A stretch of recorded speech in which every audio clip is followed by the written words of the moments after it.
Halo adik-adik semua, jadi hari ini kita akan belajar tentang teks fiksi.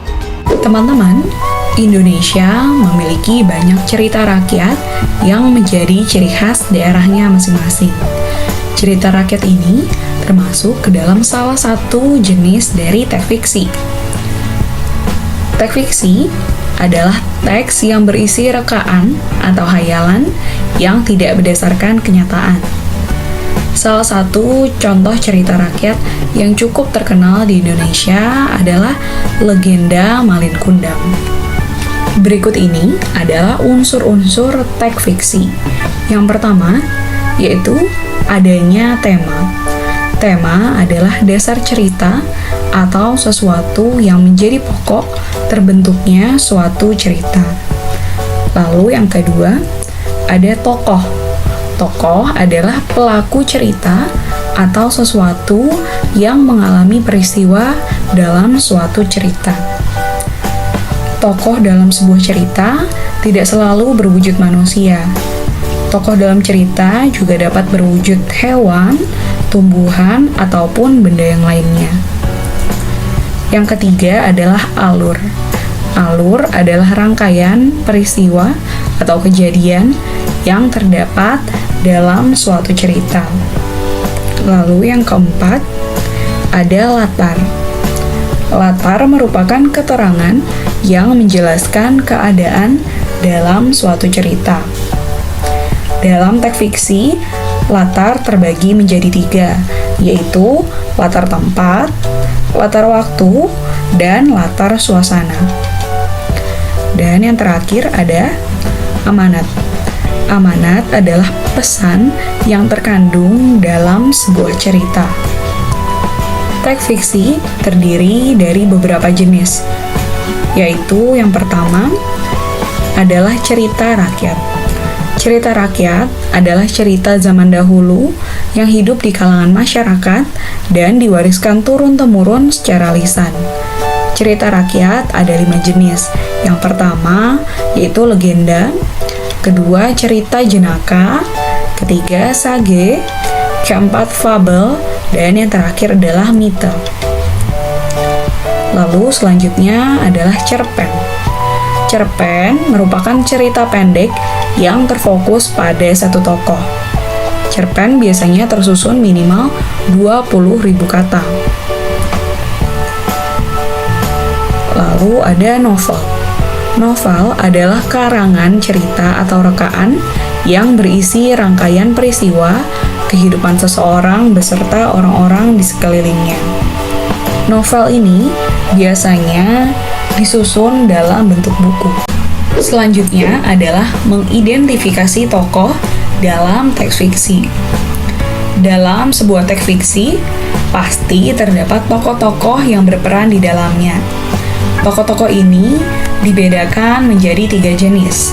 Yang pertama, ada tokoh protagonis. Tokoh protagonis adalah tokoh yang berperan baik dalam sebuah cerita.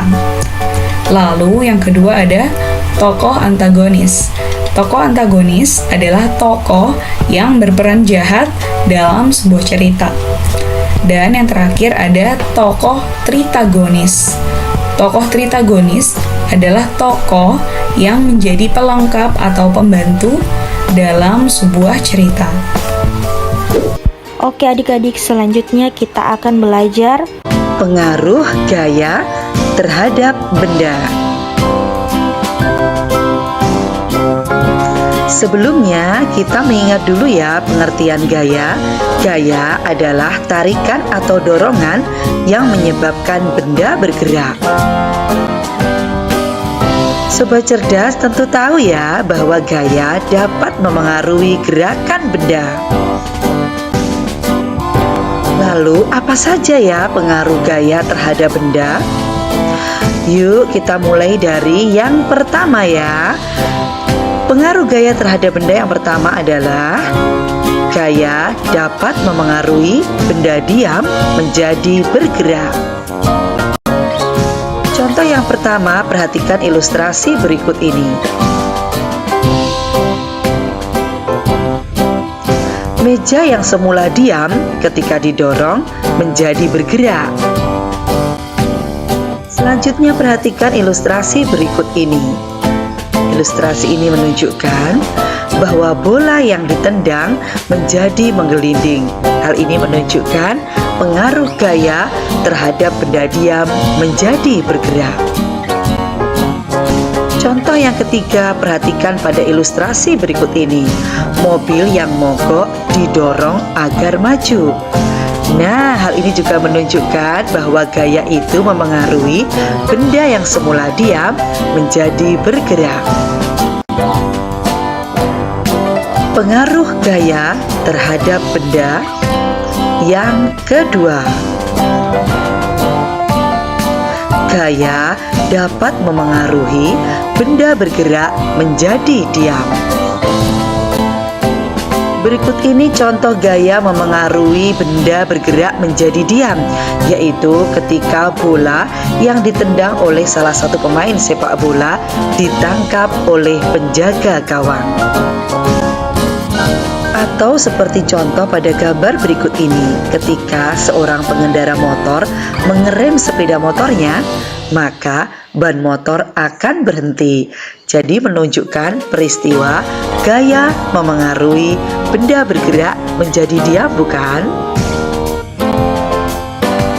Pengaruh gaya terhadap benda yang ketiga adalah gaya dapat memengaruhi arah gerak suatu benda. Nah, sobat cerdas, berikut ini adalah contohnya. Ketika pemain kasti memukul bola yang dilemparkan kepadanya, bola itu akan terlontar ke arah lain sesuai dengan gaya yang diberikan. Sobat cerdas juga bisa melihat contoh berikut ini. Mobil yang dibelokkan ke kanan dan ke kiri juga merupakan peristiwa yang menunjukkan gaya dapat memengaruhi arah gerak suatu benda.